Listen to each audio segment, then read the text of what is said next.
Dimensión con Dionisio Gutiérrez. El pasado 25 de agosto, el presidente Jimmy Morales viajó a Nueva York para reunirse con el secretario general de la ONU. El objetivo, según varios medios de comunicación, era solicitar el retiro de Iván Velásquez al frente de la Comisión Internacional contra la Impunidad en Guatemala. El mismo día, el Ministerio Público y la CICIG presentó un caso por financiamiento electoral ilícito que involucra a Jimmy Morales como secretario general de FCN Nación y a los secretarios generales de la UNE y el extinto Partido Líder. 2 días después, el presidente dio un mensaje a la población indicando que Iván Velásquez era declarado persona no grata en el país y tendría que salir del mismo inmediatamente. Esta orden del mandatario fue interrumpida por la Corte de Constitucionalidad, que otorgó un amparo al Procurador de Derechos Humanos para evitar la expulsión de Velásquez. El 11 de septiembre, el Congreso denegó la solicitud de antejuicio en contra del presidente Jimmy Morales, evitando así que el presidente pueda ser investigado por el Ministerio Público. 2 días más tarde, el Congreso aprobó de urgencia nacional un paquete de reformas al Código Penal que tenía el objetivo de procurarse impunidad, modificando los delitos de financiamiento electoral y reduciendo penas en otra diversidad de delitos.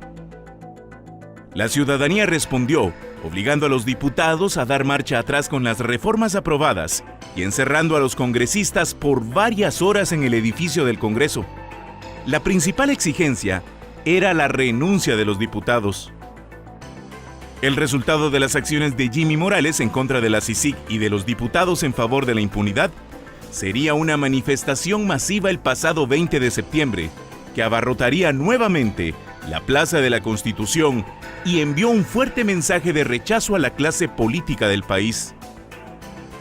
El 21 de septiembre, solo un día después de la manifestación masiva, el Congreso defendió nuevamente al presidente Morales y decide no quitarle la inmunidad. ¿Cuál es el futuro que se puede proyectar para el país en medio de esta importante crisis política? Hoy en Dimensión, analizaremos con un grupo de expertos la coyuntura política que atraviesa el país.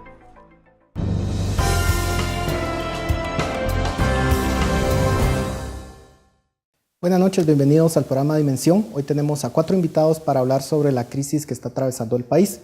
Empecemos por las damas. En primer lugar, la licenciada Paola Hurtado, periodista, el licenciado Estuardo Ralón, abogado constitucionalista, el licenciado Manfredo Marroquín, presidente de Acción Ciudadana, y el licenciado Mario García Lara, director ejecutivo de Fundación 2020. Muchas gracias por estar en esta noche en Dimensión. Guatemala está pasando por una de sus peores crisis, creo que desde hace muchas décadas. Llegamos a un punto en el cual la ciudadanía ha demostrado que realmente ya no quiere el sistema que nos ha regido durante décadas y que realmente queremos un nuevo país. ¿Cómo podemos encontrar salida a la crisis que estamos afrontando? Sobre todo considerando que la plaza está pidiendo que en este caso renuncien los diputados, que se le quite el antejuicio al presidente, cosa que no cumplió el Congreso, y que de alguna forma se puedan reformar leyes importantes como la ley electoral. ¿Cómo hacemos para encontrar una salida a esta crisis? Licenciado, empezamos por usted. Pues yo creo que el primer paso para salir de esta crisis es identificar bien la principal enfermedad que dio origen a la crisis. Yo estoy convencido de que los problemas de corrupción, de falta de certeza, de inversión privada y pública que está por los suelos, de un Estado que no funciona. El origen de todo eso tiene mucho que ver, o casi todo que ver, con el sistema de partidos políticos. Y creo que si logramos identificar el origen, que en mi opinión es el sistema de partidos políticos, y la urgente necesidad de reformarlo profundamente, creo que ese sí es un primer paso para salir de este marasmo y de este estado de confrontación en el que estamos en el país. Ahora, lo que se está pidiendo es la renuncia de diputados o incluso la renuncia del mismo presidente. ¿Es eso una petición válida? ¿Realmente nos puede ayudar a resolver la crisis, licenciado?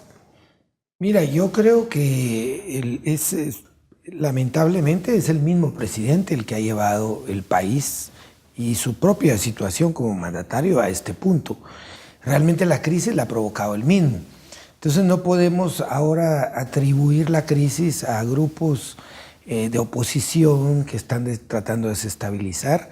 Él, con sus errores, con sus malas decisiones, ha llevado al país a este extremo. Yo te diría que era cuando el presidente asumió, habían grandes expectativas, tuvo una votación la más mayoritaria que ha tenido un presidente electo en esta era desde el 85, y es increíble cómo este presidente, bueno, él nunca tuvo rumbo, pero cómo lo perdió de manera tan pronta, tan rápida, y cómo es incapaz de reconocer la realidad en la que vive. Entonces yo te digo, yo me pregunto, ¿será que este presidente tiene todavía capacidad de ver lo que pasa en el país? Yo la verdad, francamente, lo dudo mucho.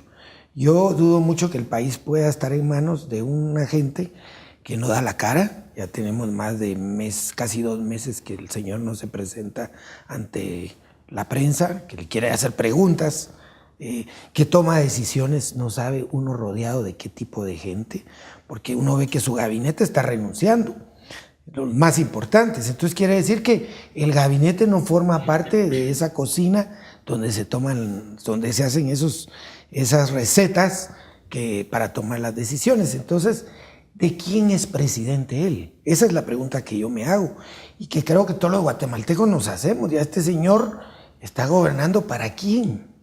Entonces yo sí te digo, sinceramente, no veo escenario donde podamos seguir con este señor al frente, de presidente, sin que dé la cara, sin que se sepa para quién va a gobernar, cuál es su agenda.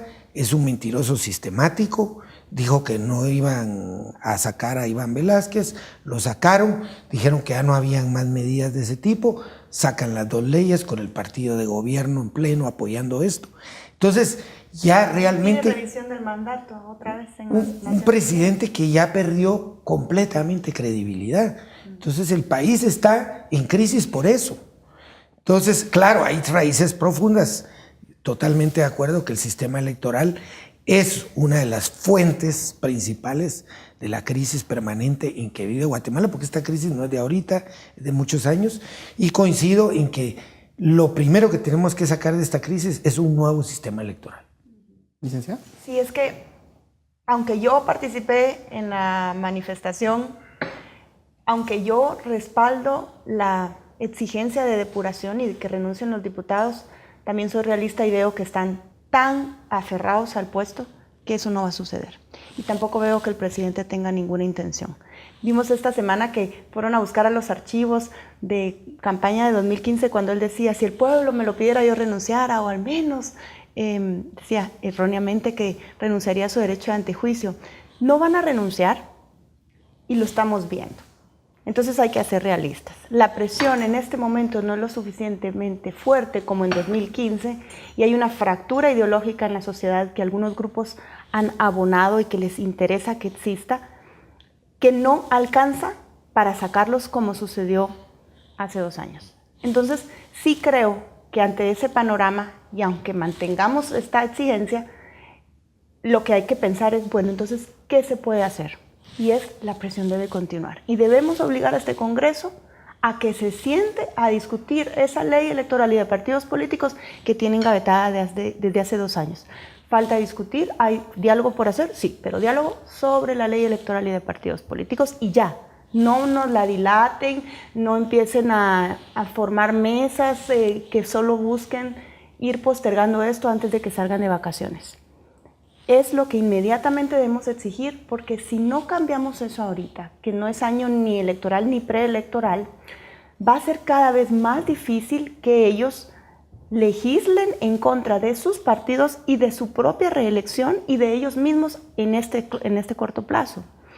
Por eso es la urgencia. Y también porque si no empezamos por allí, lo que estamos haciendo es perpetuar esa forma de que los partidos llevan a sus diputados al Congreso y a sus representantes al Ejecutivo y después se afianzan en el poder haciendo este tipo de marrullerías, haciendo este tipo de suciedades, de pactos y de convenios que solamente son para sus intereses y nos dejan a nosotros al margen. En resumen, Paul, creo que la urgencia ahorita es esa ley y seguir la presión en el Congreso, seguir la presión hacia el Ejecutivo para que vean que los estamos viendo, que lo estamos observando y que no nos vamos a dejar ir solos. Licenciado, ¿cuál es de las dos opciones la que usted considera que deberíamos de seguir? Bueno, yo creo que para que la ciudadanía resulte ganadora de todos estos acontecimientos de manifestación ciudadana es una reforma institucional profunda. Y creo que sin duda alguna debe de ser la principal, la reforma política en materia electoral, que debiera de tener algunos objetivos claros. Creo que el primero es permitir y no poner costos tan altos para que los mejores guatemaltecos puedan optar a un cargo de elección popular.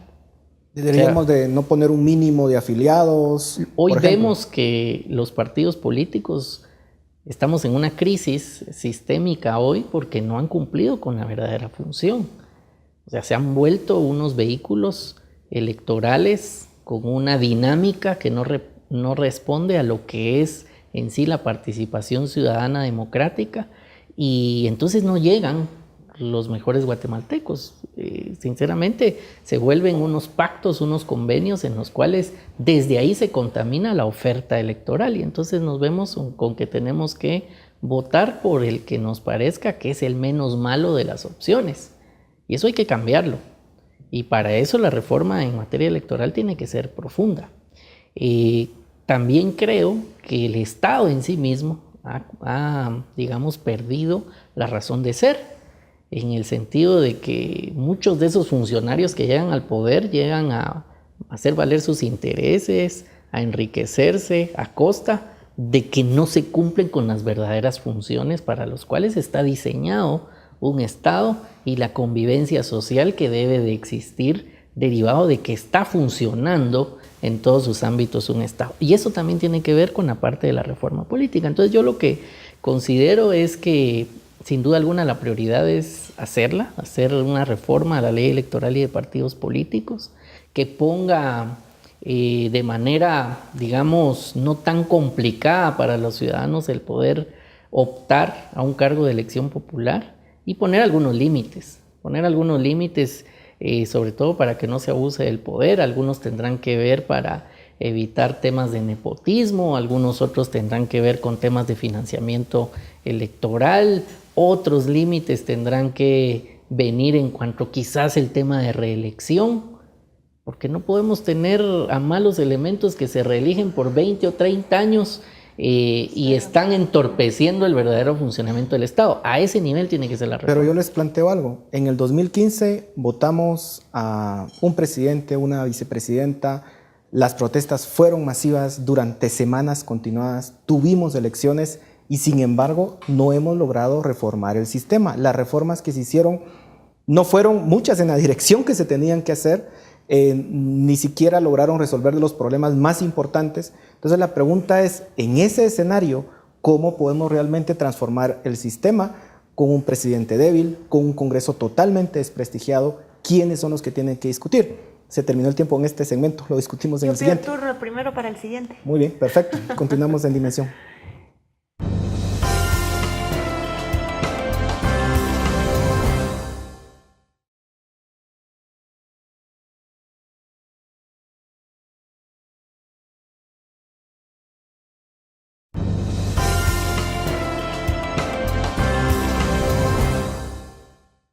Continuamos en Dimensión hablando sobre la coyuntura política del país, la crisis que estamos enfrentando en Guatemala en el año 2017.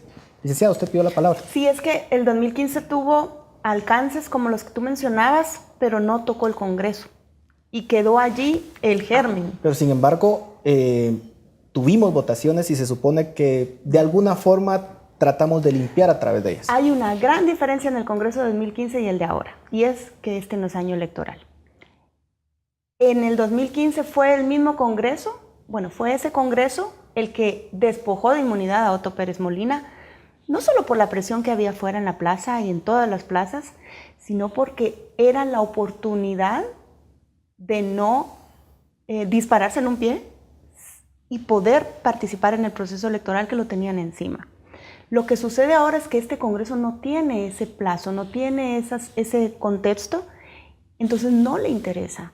La presión social es más fuerte, es verdad, ya los encerraron, ya hay presiones para los diputados distritales fuertes, aunque no es suficientes aún para ellos, pero no tienen el proceso eleccionario encima. Y lo que te decía es, no tocamos el Congreso como debía depurarse en el 2015. O sea, no nos alcanzó, vinieron las elecciones y tuvimos que ir a votar por el que era menos peor. Y la moraleja que aprendimos es, el menos peor puede salir peor que el peor. Entonces, la cuestión ahora es, hay que retomar lo que quedó pendiente del 2015, esas reformas que no alcanzamos a hacer, y hay que entrarle al Congreso. Yo creo que que hubo distractores que hay que evitar en esta ocasión. Un distractor que desgraciadamente cobró fuerza en meses recientes es el distractor de que el asunto es ideológico y que hay izquierdas contra derechas, cuando, como decía yo al principio, en el fondo es un tema, y lo decía Estuardo, es un tema institucional. Las instituciones débiles del Estado son las que nos tienen postrados. Entonces, primer distractor, no caigamos en ese juego de que es ideológico y que son izquierdas contra derechas, cuando es un asunto de construir el Estado. Aunque digamos, perdón, las reformas que querramos introducir siempre tienen un tinte ideológico. Totalmente, pero no... Y hay soluciones. Y tal vez si me voy al segundo distractor, es, por ejemplo, este tema de la renuncia del presidente y los diputados. Lo que pasó en 2015 fue que se fue don Otto y doña Roxana y se tranquilizó la demanda pública y no fuimos al fondo, dice Paola, justamente porque esa salida y esa exigencia de como que si fueran las personas y no las instituciones la que distrajo el esfuerzo de la presión ciudadana y el esfuerzo que hay que hacer en modificar profundamente las instituciones, empezando por el sistema electoral. Y el tercer distractor son, y los políticos son muy buenos en esto, son los placebos. Por ejemplo, en el Congreso hay un proyecto de reforma electoral que otra vez no va a cambiar el tema de fondo y es un distractor. Si nos enfocamos en el anteproyecto que está ahí, no va a pasar nada. Entonces yo creo que hay que evitar esos distractores y una forma de hacerlo es enfocándonos, y ahí voy un poco a tu comentario, Paul, enfocándonos en los temas en donde hay amplios consensos, y en el tema electoral hay temas en los que no hay consensos, pero hay al menos 3 temas en los que sí hay amplios consensos, en reducir las barreras para la entrada de nuevos actores al escenario político, en el tema de democratizar los partidos, ahí hay amplios consensos, en el tema de fortalecer al Tribunal Supremo Electoral y darle más independencia a los magistrados. Hay una serie de temas en los que hay consensos en un amplio espectro ideológico. Hay otros en los que no, pero esos los podemos dejar para después.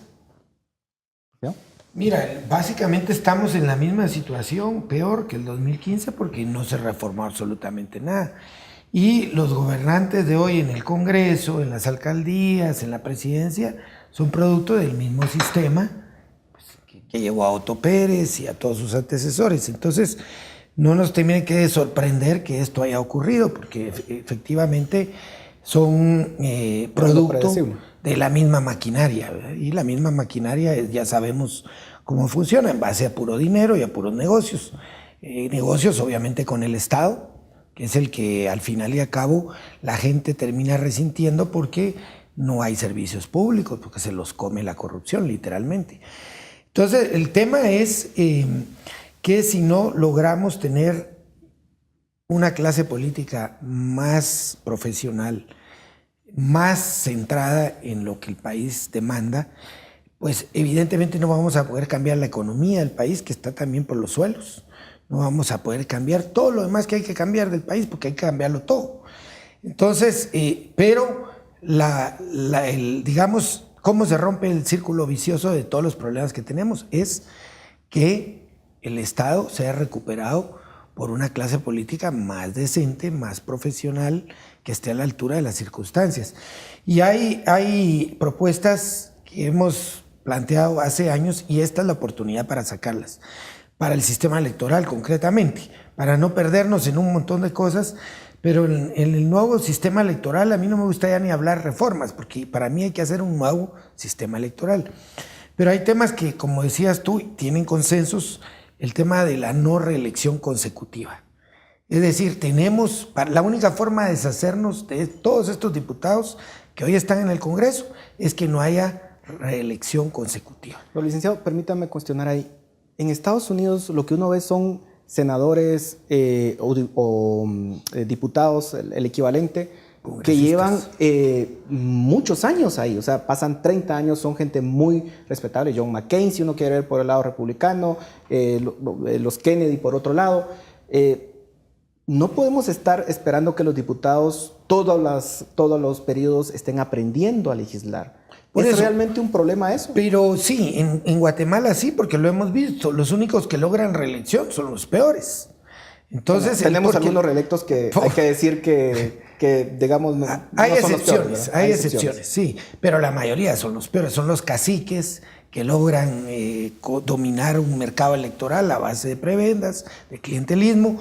Entonces, el problema no es la reelección en sí misma, el problema es que todos los vicios que practican estos malos políticos, como el clientelismo, como la corrupción, no son castigados por las instituciones que deberían de actuar para castigar esas malas prácticas.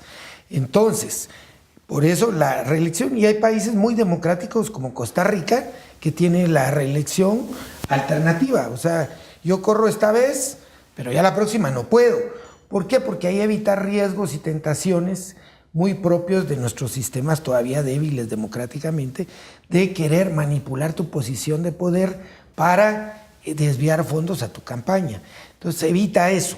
No pueden ir los que están ahora. Pueden ir dentro de 4 años. Se tienen que esperar un turno. Eso lo tienen muchos países muy democráticos. Creo que nosotros debemos ensayar eso. El otro tema de consenso básico es el transfugismo. Que ya el diputado que traiciona el mandato popular, que fue electo por un partido y se quiere ir a otro, esa silla esa curul se queda vacía. Esa curul ya no se sustituye por nadie, queda vacía. Eso también ya lo han ensayado varios países. Es lo mejor, es una manera práctica de reducir el Congreso que no se ha podido porque los diputados no quieren reducir el número. El otro, hay varios consensos, por lo menos 7, que por lo menos eso deberíamos de sacarle. El otro tema es reducir las campañas a máximo 2 meses, máximo, y que haya solo financiamiento público. ¿Por qué? Porque en la práctica... ¿Hay consenso en eso, cree usted? Yo creo que sí. Yo creo que no.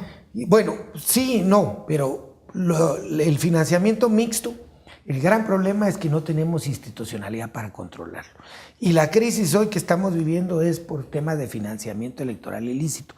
Ni los que dan lo reportan, ni los que lo reciben lo reportan, ni las instituciones que deberían controlar eso controlan. Entonces, mientras no tengamos eso establecido para controlar, pongamos un sistema, porque lo que encarece las campañas es lo largo que son. Licenciado. Bueno, yo creo que 2 cosas. La ley electoral es la ley constitucional que más reformas ha tenido.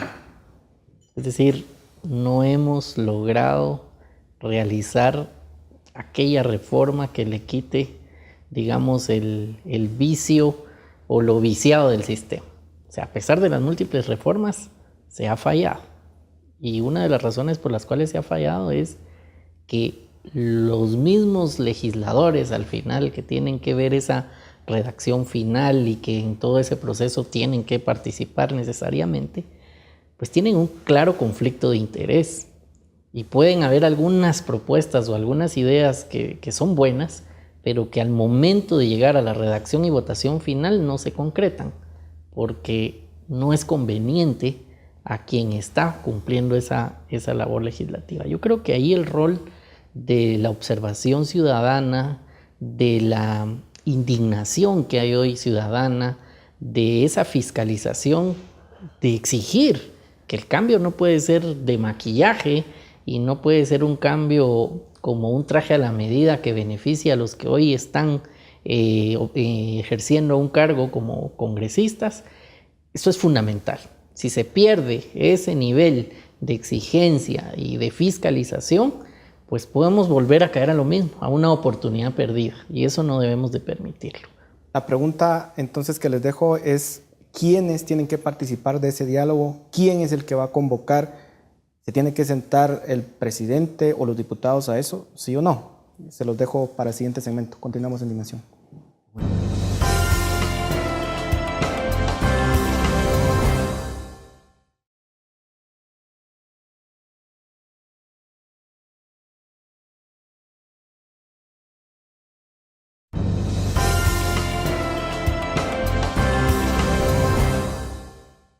Continuamos en Dimensión hablando sobre la crisis política que atraviesa el país y las posibles soluciones a la misma.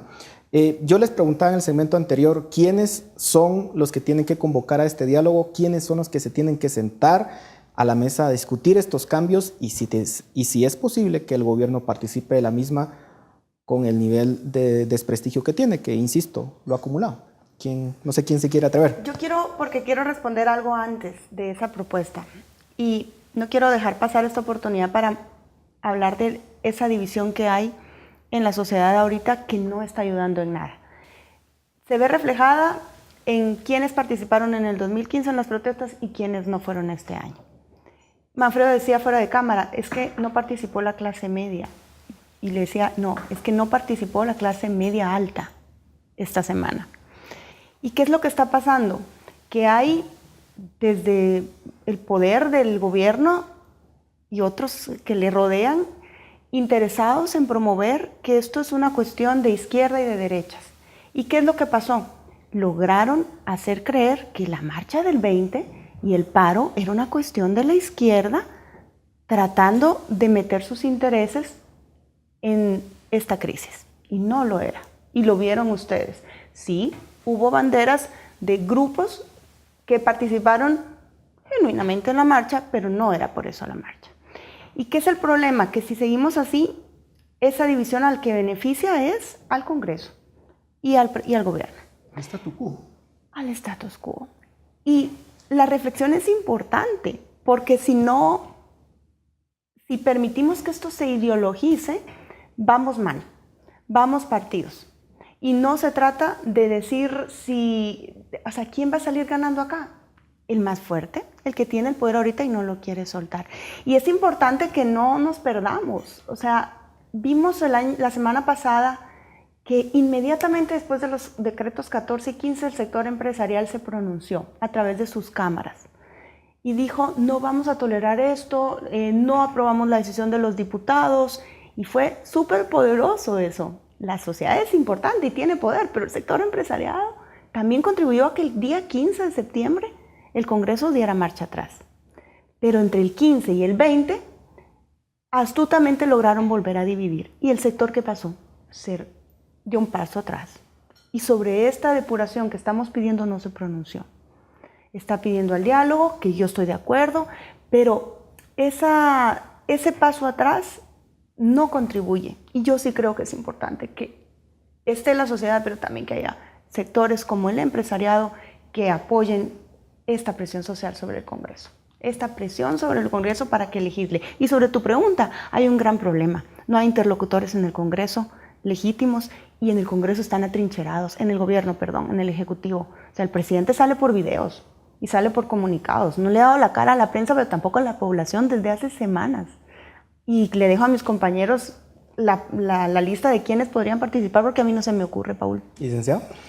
Sí, creo que este comentario es muy oportuno y lo voy a unir al anterior que yo indicaba, en el sentido de no perder la cercanía de la exigencia ciudadana para que se logren los cambios de fondo, porque en el momento que por cualquier tipo de estrategia, por cualquier tipo de división, por algún planteamiento fuera de la realidad, cierta unidad en pedir un cambio de fondo no se tenga, será una oportunidad perdida.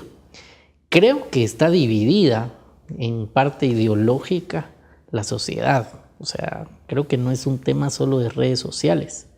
Creo que lamentablemente ha tenido un efecto de cierta desconfianza, de en cierto momento no saber si habrá o no alguna agenda oculta en algún planteamiento. Y eso viene pues de la guerra que que se vivió en Guatemala y estamos en una época de posguerra en donde nos ha costado construir esos puentes de confianza y el podernos sentar a platicar y a proponer. Yo creo que es factible el diálogo. Creo que no va a ser un enorme listado de consensos, van a ser pocos pero profundos, y esos pocos profundos hay que impulsarlos.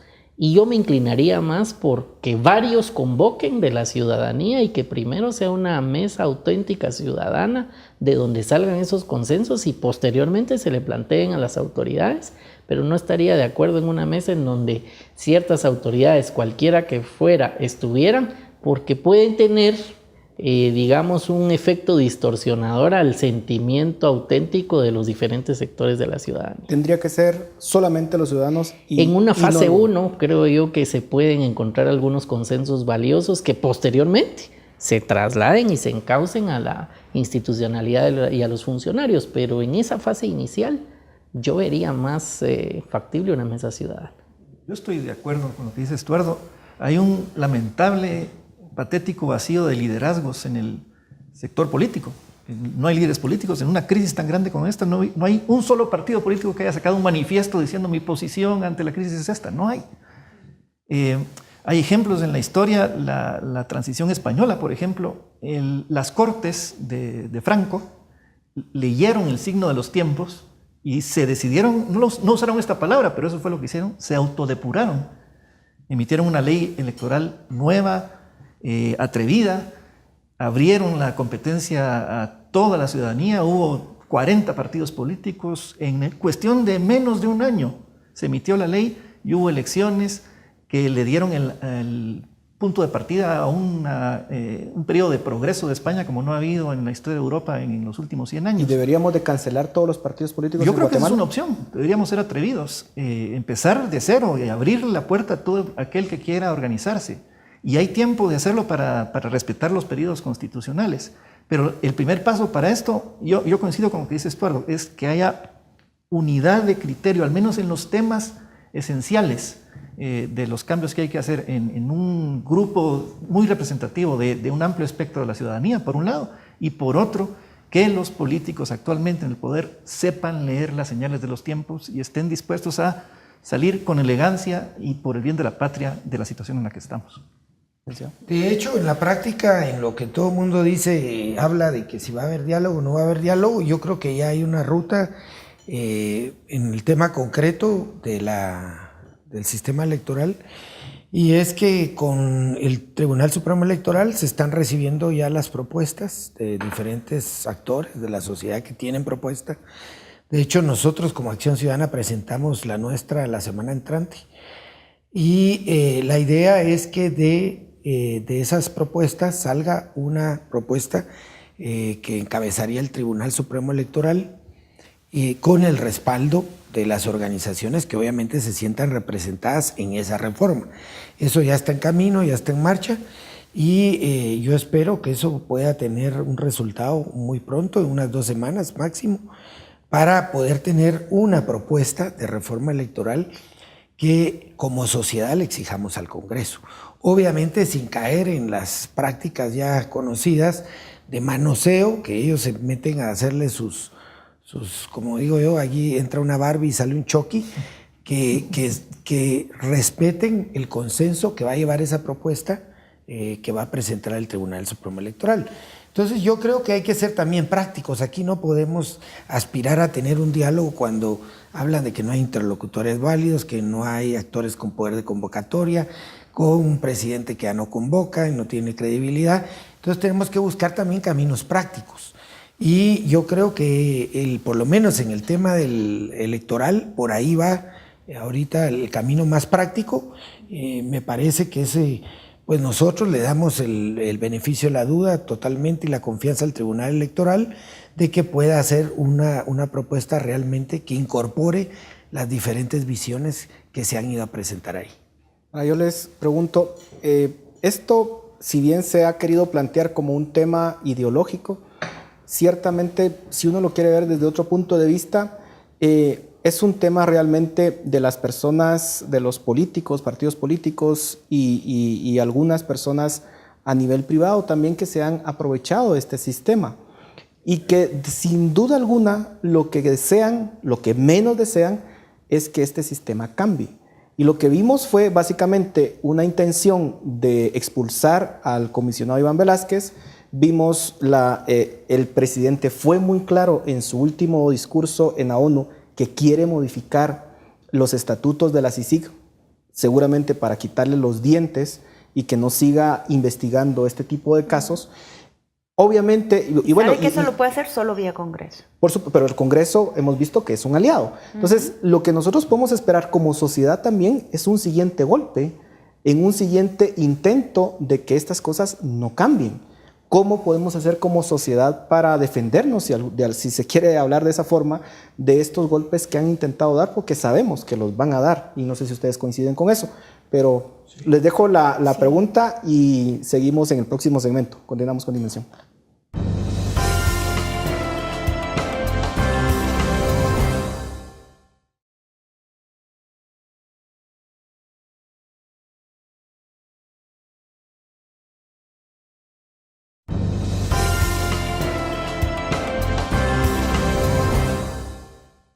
Llegamos al último segmento del programa de esta noche, hablando sobre la coyuntura del país.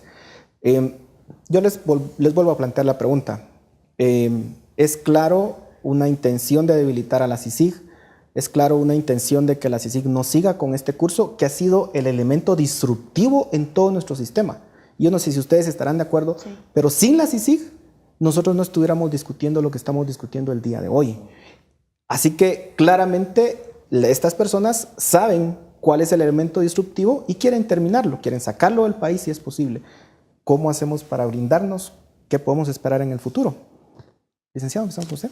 Pues yo insistiría en que el diagnóstico es clave. Lo que el trabajo de la CICIG, de Iván Velázquez, vino a poner en evidencia es la debilidad de las instituciones del Estado y la facilidad con que esa debilidad permite a un sistema de partidos políticos corrompido cooptar las instituciones. De nuevo, lo que creo que nos toca hacer es evitar caer en los distractores, en la confrontación, en las soluciones fáciles. Lo que el país necesita y reclama desde hace años es un cambio en las instituciones, empezando por la electoral de partidos políticos, pero siguiendo por el servicio civil, por los sistemas de contrataciones, por el sistema educativo, por la infraestructura. Son cambios institucionales que deberían de atraer todo el esfuerzo de los políticos, que no lo hacen, y de los tanques de pensamiento y de la sociedad organizada. ¿Y podemos dar esa batalla, licenciado, sin la CICIG en Guatemala? Yo creo que le diría que sin la CICIG de Iván Velázquez, no. Yo tengo mis reservas con la CICIG un poco o bastante anodina de antes, pero con esta, que creo que fue descubriendo, sin que fuera su plan, fue descubriendo poco a poco que lo que está deteniendo el país y en lo que les toca a ellos, el sistema de justicia, es la debilidad institucional y la corrupción, seguro que nos hace mucha falta. Licenciada Hurtado, ¿podemos hacer esta lucha sin la CICIG? No, no se puede, y hay alertas que deberíamos tomar en cuenta, aparte del asunto en cuestión, que es la ley electoral y de partidos políticos. El presidente está sugiriendo, tratando de replantear el mandato de CICIG acá en Guatemala. Y eso sabe que lo puede hacer solo vía Congreso. Por otro lado, discursos como el del diputado Linares Beltranena cuando habla de la ley de emisión del pensamiento, que deberían discutirse posibles cambios, me parece que es otra alerta. Y hemos escuchado querer limitar las manifestaciones populares porque al final suponen una presión que el Congreso no quiere y que no le sirve. Y por otro lado, evitar que la opinión pública vaya más allá de lo que ellos quieren aparentar.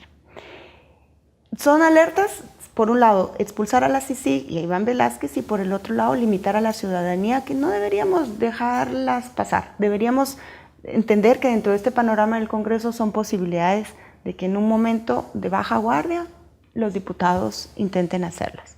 Y creo que también podrían intentar reformar la ley del Congreso, que es la que no les permite renunciar a sus bancadas y volverse a pasar a otro partido, las que le tiene ciertas limitaciones que los tiene incómodos. Aunque no hay que perder el asunto en cuestión, hay cosas que tampoco deben dejarse pasar por alto. ¿Cuál es el escenario, licenciado, en el caso de que desaprovechemos esta oportunidad? ¿Hacia dónde va Guatemala? Si lo hacemos, si finalmente logran sacar a la CICIG de Iván Velázquez. Mire, yo creo que uno de los grandes efectos de esa distorsión y es del Estado y la corrupción se traduce en muerte. Se traduce en muerte porque no hay servicios públicos en el tema de salud. Se traduce también en una gran pérdida de talento y de oportunidades que están ahí en Guatemala y que no tienen capacidad y posibilidad de ir a un buen sistema educativo. Y eso en el largo plazo, creo que lo que va a traer de cosecha es violencia, confrontación, miseria. Es decir, hoy las condiciones de Guatemala son tan extremas a causa de que han habido estas malas personas, malos ciudadanos que se han aprovechado del Estado.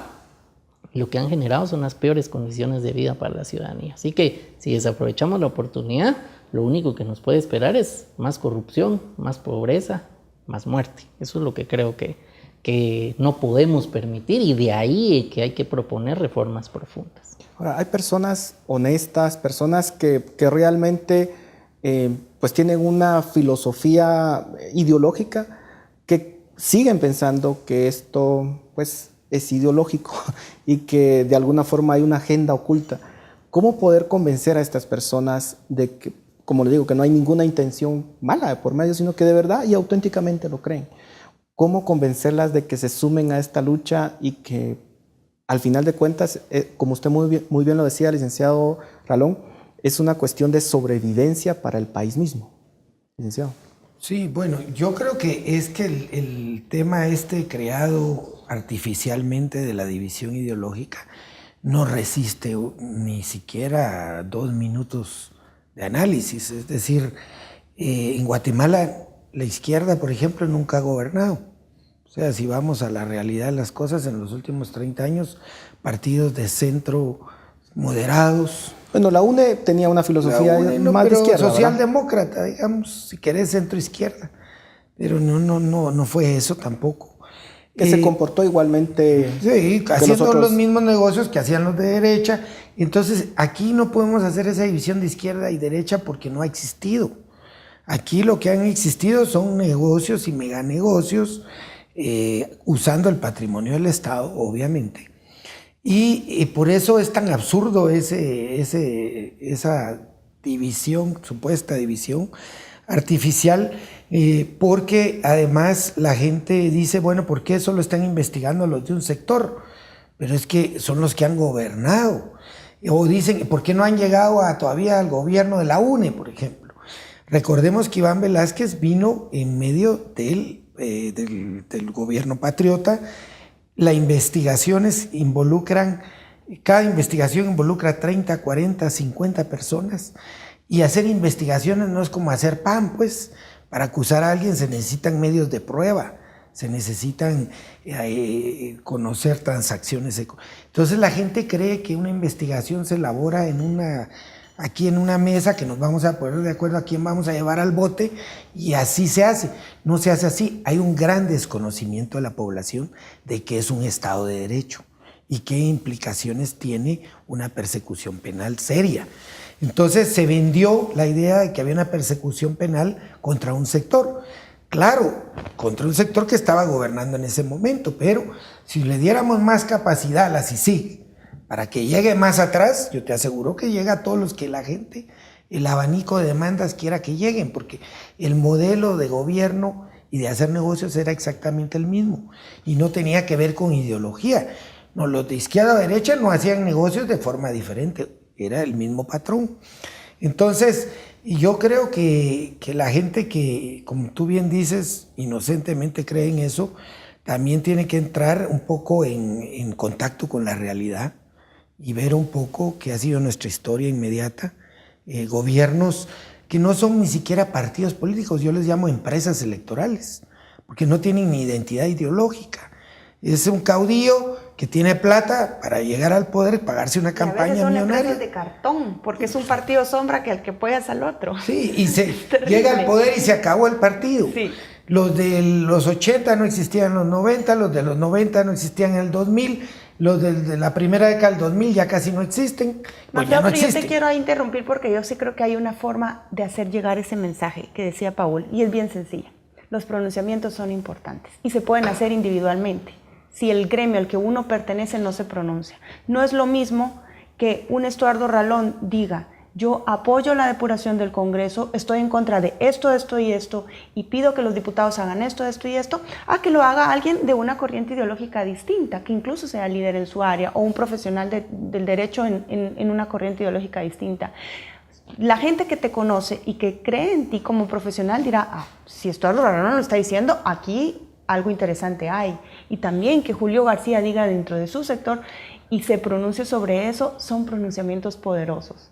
No hay que callarse. Creo que esta realidad falsa de las redes sociales, al final lo que consigue en cierta forma es callar o darle voz a gente que no tiene legitimidad.